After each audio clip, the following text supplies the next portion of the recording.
کمر درد اور چیز ہے، جوڑوں کا درد اور چیز ہے۔ جو کمر درد ہے، آپ کی پوری کمر جو ہے وہ 4 حصوں سے مل کے بنی ہے۔ پٹھے ہیں، مسلز جن کو ہم کہتے ہیں، لیگامنٹس ہیں، آپ کے مورے ہیں اور آپ کی ڈسک ہے، اور پھر ساتھ حرام مغز ہے جسے ہم سپائنل کارڈ کہتے ہیں۔ جب بھی کمر درد ہوگا یا ٹانگوں میں درد آئے گا، ان میں سے کہیں نہ کہیں پرابلم ہوگا۔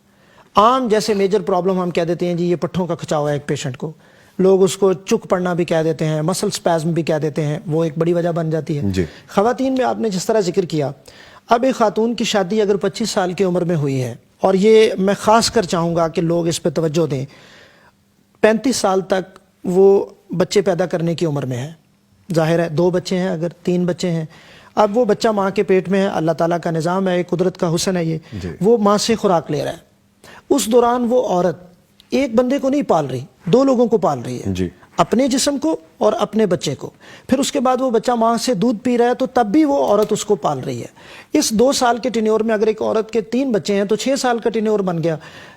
بہت کمپرومائز ہو جاتی ہیں خواتین، اور کمپرومائز اس وجہ سے کہ بعض کو تو انفارچونیٹلی چیزیں دستیاب نہیں ہوتی، اور بعض شوق سے کھاتی نہیں ہیں۔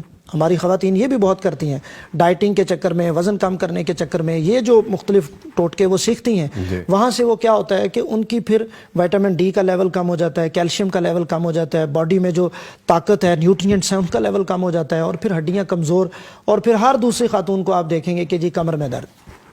اور وجہ یہی ہے کہ وہ اپنا خیال نہیں رکھ رہی۔ جب وہ اپنا خیال نہیں رکھ رہی، اپنی ڈائٹ کا خیال نہیں رکھ رہی، اور پھر سلیپ پیٹرن بہتر نہیں ہے، تو پھر وہ کمپرومائزڈ ہونا شروع ہو جاتی ہیں۔ ٹھیک ہے۔ دوسرا آپ نے کویسچن پوچھا کہ سردیوں میں، سردیوں میں یہ ہوتا ہے کہ یہ جب جتنے بھی جوڑ ہیں، جن لوگوں میں جوڑوں کا درد رہتا ہے، وہ پرون ہو جاتے ہیں، کیونکہ بہت سارے فیکٹرز ہیں۔ جیسے ایک میجر فیکٹر یہ ہوتا ہے کہ جو ہمارے فلوئڈ ہوتا ہے پوری باڈی میں، وہ ظاہر ہے ٹمپریچر اس کا کم ہو جاتا ہے، اور جوڑوں میں بھی فلوئڈ ہوتا ہے۔ جیسے یہ ہمارے نی جوائنٹس ہیں، ان میں قدرت نے یہ ایک بند چیمبر کی طرح بنایا ہوا ہے۔ اس کے اندر یوں سمجھیں کہ جیسے گاڑی میں، موٹر سائیکل میں موبلائل ہے، اس طرح کی ایک گریس والا مٹیریل ہوتا ہے، تھک جیل ہوتی ہے، لوبریکینٹ ہوتا ہے، اسے ہم کہتے ہیں۔ وہ نرم رکھتا ہے ہڈیوں کو۔